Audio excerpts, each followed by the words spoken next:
धन्यवाद sir. Sir के लिए तालियां बजा दो एक बार। कीशॉल का मतलब होता है आत्मा की चाबी। इस दुनिया की किसी भी नेटवर्क मार्केटिंग कंपनी की, इस पूरी इंडस्ट्री में किसी के पास आत्मा की चाबी नहीं है सर, आरसीएम के पास है। लकी है? यस। आत्मा की चाबी कीशॉल का मतलब होता है, अब एक अभियान चल रहा है, कीशॉल है तो मुमकिन है। मैंने नहीं सोचा था कि मैं दिल्ली प्रोग्राम देने जाऊंगी, कीशॉल ने मुमकिन किया सर। कीशॉल मुझे यहाँ पहुँचा सकता है तो मुझे जहाँ मैं चाहूँ वहाँ पहुँचा सकता है। कीशॉल है तो मुमकिन है। कीशॉल क्या है साथियों? कीशॉल एक सेगमेंट है आरसीएम का, जैसे न्यूट्रीचार्ज है, जैसे गुड डॉट है, जैसे हरित संजीवनी है, वैसे ही कीशॉल एक सेगमेंट है। इसमें जो प्रोडक्ट हैं वो खुद आरसीएम बनाती है। प्रियंका मैम है जो अपने, प्रियंका अग्रवाल मैम है वो इसके फाउंडर हैं।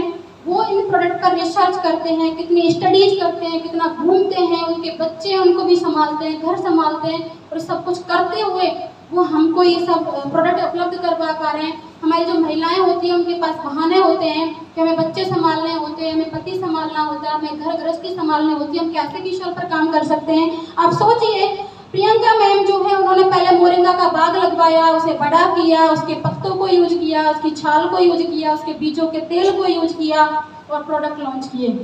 क्या वहां से कोई सोच सकता है इतनी दूर से, इतनी प्लानिंग कर सकता है? 2 साल उनका रिसर्च की, खुद यूज करके देखा, तब हमको वो पहुंचाया। कितना वो उनको ट्रेवल करना पड़ता है, कितनी प्लानिंग करनी पड़ती है, और तब भी उनके भी बच्चे हैं भाई, उनका भी गृहस्थ जीवन है, ऐसा थोड़ी उनके नहीं है, लेकिन वो सब कुछ मैनेज करते हैं क्योंकि महिलाओं में ये पावर होती है कि वो चीज़ों को मैनेज करना जानते हैं, मैनेज कर सकते हैं। तो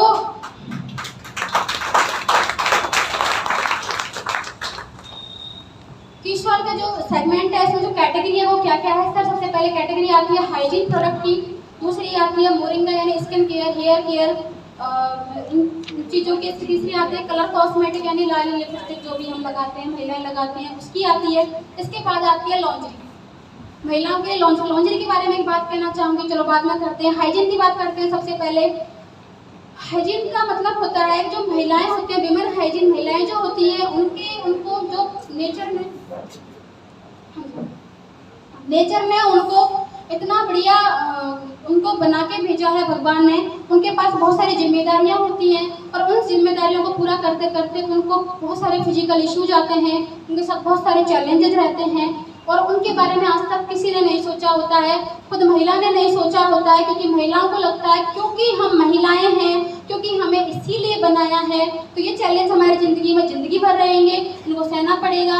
मैं अकेली महिला नहीं हूँ, हर महिला ये सहती है। लेकिन इसके बारे में सोचा कीशॉल ने, प्रियंका मैम ने, और ऐसे ऐसे प्रोडक्ट लेकर वो आए जिससे हमारी ज़िंदगी आसान हुई, बेटियों की पढ़ाई में रुकावट नहीं आई, महिलाओं के काम में रुकावट नहीं आई, उनको इरिटेशन होना बंद हो गया, उनको प्रॉब्लम्स आनी बंद हो गई।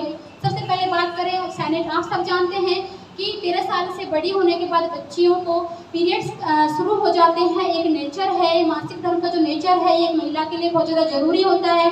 जरूरी क्यों होता है? एक फिर से मैं बात बताऊंगी, महिला जो होती हैं वो खूबसूरत होती हैं, आप सब मानते हैं इस बात को? उनकी खूबसूरती में इस चक्र का बहुत बड़ा रोल होता है। आप लोगों ने एक चीज़ देखी होगी, 12 साल तक का जो लड़का है और लड़की है, उनकी बॉडी को जब हम देखते हैं, पीछे से खड़ा होकर के देखते हैं तो वो सेम लगती है बिल्कुल। लेकिन 13 साल के बाद जब बेटियां बड़ी होने लगती हैं तो उनकी बॉडी में कर्व आना शुरू हो जाता है। किसी ने सोचा है कि ये क्यों होता है?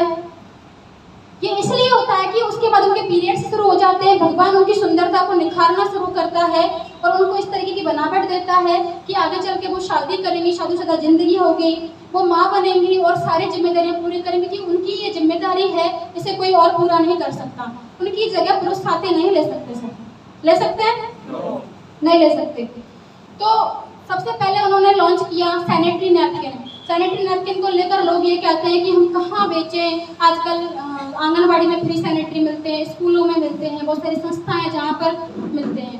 लेकिन ये सिर्फ योजना है सर, इनके लिए जो बजट आता है वो उससे आधे में से भी आधा यूज नहीं करते हैं। बहुत घटिया क्वालिटी का सैनिटरी उपलब्ध कराते हैं। इसके अलावा जो पिछड़े हुए एरिया हैं वहाँ पे आज भी रुई पत्ते और राख को यूज किया जाता है, इससे बहुत सारी महिलाएं परेशान होती हैं, उनकी बीमारियाँ पनपती हैं। हमारा जो सैनिटरी है वो क्यों स्पेशल है, मार्केट का क्यों गड़बड़ है, मैं बता देती हूँ। मार्केट का जो सैनिटरी आता है सर, बहुत सारी महिलाएं बैठी हैं हमारे बीच, वो यूज करने के बाद थोड़ी देर बाद ही हमें इरिटेशन और चुभन होने लग जाती है, हमें कई बार जो पीरियड्स के दौरान जो हमारी बेटियां हैं, माँ बहनें हैं, वो बहुत गुस्सा करने लगती हैं बात बात पे। वो इसलिए गुस्सा करती है क्योंकि उनको इरिटेशन हो रही है, तो परेशान रहती हैं। और वो जो सैनिटरी आता है उसमें प्लास्टिक लगा होता है। आप बताइए, जो इंटीमेट एरिया होता है, बहुत ही सॉफ्ट और सेंसिटिव एरिया होता है, वहाँ इन्फेक्शन होने के चांसेस ज़्यादा और सबसे जल्दी होते हैं। उस जगह अगर प्लास्टिक यूज करेंगे तो क्या होगा भाई? इरिटेशन होगी ऑब्वियसली।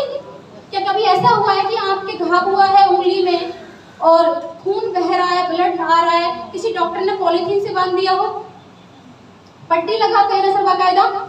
क्यों लगाते हैं? क्योंकि उसमें कॉटन होता है और उसमें एयर का सर्कुलेशन बना रहता है, इसलिए घाव को भरने में हेल्प मिलती है।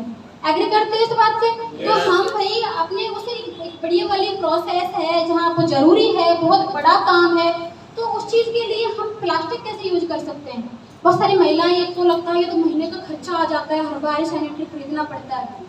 वो कुछ भी परिवार के लिए कुछ कर देंगे, बेटियों के लिए कुछ खरीद देंगे, अपने पति के लिए कुछ कर देंगे, कितना नौछावर कर देंगे, लेकिन अपने लिए एक पैकेट सैनिटरी बढ़िया वाला खरीदने में लगता नहीं इतना खर्चा क्यों करें इस फालतू सी चीज़ के लिए? सोचते हैं आप लोग? सोचते हैं? वो मैडम कह रहे हैं नहीं सोचते। वकील साहब की जो मैडम है वो नहीं सोचते हैं क्योंकि वकील साहब जो है आरसीएम के डिस्ट्रीब्यूटर है सर। तो सैनिटरी हमारा जो है 100% कॉटन का है, उसमें कोई बैक्टीरिया नहीं पनपता, उसे लगाने के बाद कोई इरिटेशन नहीं होती। वहाँ उसे यूज करने के बाद हमें कभी भी किसी तरह की किचन, कोई स्मेल, कोई जलन, कोई परेशानी कभी नहीं होती।